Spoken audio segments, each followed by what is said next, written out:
Salam sejahtera Malaysia. 2-3 kucing berlari, mana nak sama si kucing belang. 2-3 mahu ku cari, manalah sama Najib yang seorang. Okey, tuan-tuan dan puan yang dihormati sekalian, saya rindu dengan Najib Razak kerana Najib Razak sudah dipenjara. Najib Razak banyak membuat jasa untuk negara Malaysia, itu tidak dapat dinafikan. Tetapi salah tetap salah. Tuan-tuan dan puan yang dihormati sekalian, throwback kembali apa yang berlaku di dalam perbicaraan Datuk Seri Najib Tun Razak yang memang banyak sangat kontroversi. Antara kontroversi yang berlaku kepada perbicaraan Datuk Seri Najib Tun Razak, kalau kamu masih ingat, adalah apabila hakim menegur peguam-peguam Najib Razak yang tidak bersedia dan mahu supaya ditangguhkan kes itu. Hakim menegur dengan keras, kenapa nak buat macam begitu kalau tak bersedia? Sepatutnya sudah bersedia. Itu berhubung dengan dorang punya permohonan untuk menangguhkan kerana tidak bersedia kerana baru tukar peguam. Okey, hari ini tuan-tuan dan puan-puan yang dihormati sekalian, sekali lagi ada kebersamaan di dalam kes Datuk Seri Najib Tun Razak dan Rosmah Mansor. Hari ini tuan-tuan dan puan-puan, sekali lagi Hakim Mahkamah Tinggi juga menegur peguam Rosmah Mansor yang tak membuat persediaan untuk hujahan. Sama yang terjadi tuan-tuan dan puan-puan, tapi tak serupa. Peguam bagi Datin Seri Rosmah Mansor pada pagi ini telah meminta lebih masa untuk membentangkan hujah mereka yang memohon supaya Hakim Mahkamah Tinggi Mohamed Zaini Mazlan menarik diri dan menangguhkan keputusannya dalam perbicaraan rasuah Datin Seri Rosmah Mansor. Bagaimanapun, Hakim yang arif Mohamed Zaini tidak berpuas hati kerana peguam Datuk Jargit Singh dan peguam bersamanya iaitu Datuk Akberdin Abdul Kadir kelihatan tidak membuat persediaan. Tidak membuat persediaan dan menuntut penjelasan selepas mereka tergesa-gesa menghantar surat kepada mahkamah pada Selasa bersama-sama dengan permohonan supaya hakim menarik diri. Tapi minta pula ditangguhkan. Sedangkan kata hakim itu, setelah dia mendapat dokumen itu, dia menghabiskan hampir seluruh cuti kemerdekaannya untuk membaca semua itu kerana nak cepat. Sekarang nak minta tangguh. Datuk Jargit juga ditegur ketika hakim itu berkata, Datuk Jargit, anda datang dari zaman di mana penghujahan bertulis adalah perkara biasa dan rakan sekerja anda telah menghantar surat tergesa-gesa dengan 15 alasan mengapa perbicaraan ini tidak perlu diteruskan. Apabila anda menghantar sesuatu seperti ini, mahkamah akan menetapkan pada hari yang sama atau seterusnya untuk mendengar permohonan ini, kata hakim itu. Tambahnya lagi, dengan berbuat demikian, kenapa kamu tidak bersedia? Jawab kau Jargit. Dengan berbuat demikian, kenapa kamu tidak bersedia? Anda sepatutnya bersedia. Saya telah membaca afidavit anda dan saya tidak perlu menyangkal seberang fakta. Tidakkah anda fikir fakta yang didakwa dalam afidavit anda mungkin sesuatu dalam pengetahuan saya, terutamanya kerana ia berkaitan dengan penghakiman yang saya tulis? Soal Mohamed Zaini kepada Jargit.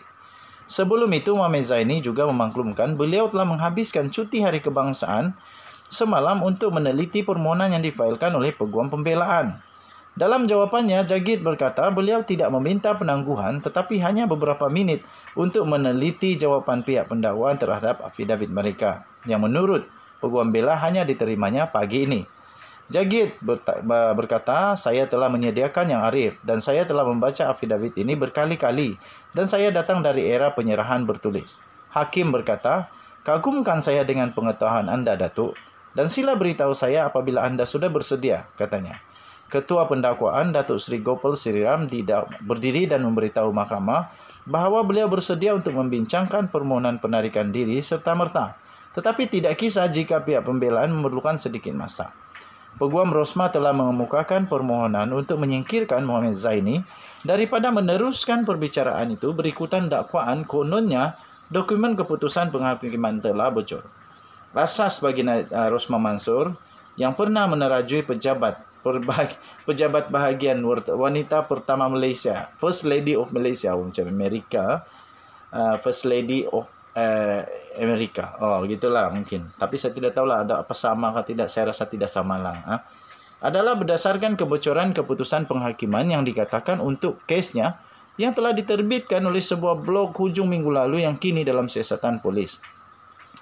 Ia merupakan kebocoran kedua mengenai prosiding kehakiman kerana minggu lepas draft penghakiman melibatkan Najib diterbitkan blog yang sama sebelum pendaftar Mahkamah Persekutuan membuat laporan polis. Blog terbabit dikendalikan oleh seorang penulis yang kini bersembunyi di luar negara setelah beberapa waran tangkap dikeluarkan terhadapnya. Dalam permohonannya, Rosma mendakwa kebocoran itu telah mengurangkan keyakinannya terhadap keupayaan dan integriti Muhammad Zaini sebagai hakim bicara untuk membuat keputusan dengan saksama. Didakwa pada 2018 yang lalu, Rosma iaitu isteri kepada bekas Perdana Menteri Datuk Seri Najib Tun Razak yang kini menjadi banduan di penjara Kajang menghadapi satu pertuduhan meminta 187.5 juta ringgit Malaysia.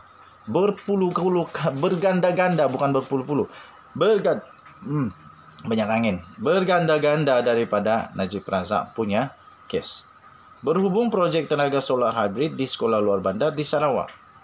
Dia juga didakwa atas dua lagi tuduhan, iaitu menerima rasuah berjumlah 6.5 juta daripada bekas pengarah urusan Jepa Holding Saidi Abang Samsudin. Tuan-tuan dan puan-puan yang dihormati sekalian. Nah, hakim jangan dibawa main-main. Kalau hakim sudah bersedia, kamu pun sudah bersedia. Sekali lagi, hakim menegur dengan sangat-sangat berintegriti. Betul lah. Kalau kamu sedia untuk buat masukkan apa-apa yang baru, pastikan bersedia untuk berhujah.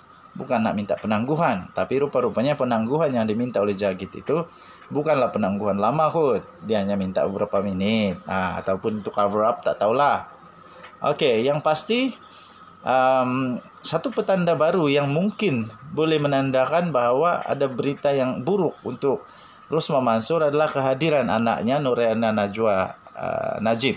Seperti Rosma hadir tiba-tiba kes Najib dan Najib kalah, adakah ini pun tanda ketika anak Najib hadir, Rosma pula kalah? Kita nantikan bersama-sama drama ini, drama yang betul serius, betul berfakta ini, dan akan tertulis di dalam sejarah Malaysia. Denyut Nadi terus bergema di channel ini. Kamu jangan pergi mana-mana.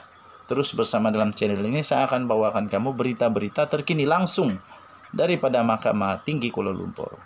Bersabit dengan kes rasuah Rosma Mansor. Kita jumpa lagi. Jangan lupa tekan butang subscribe, like dan share, komen banyak-banyak. Bye-bye.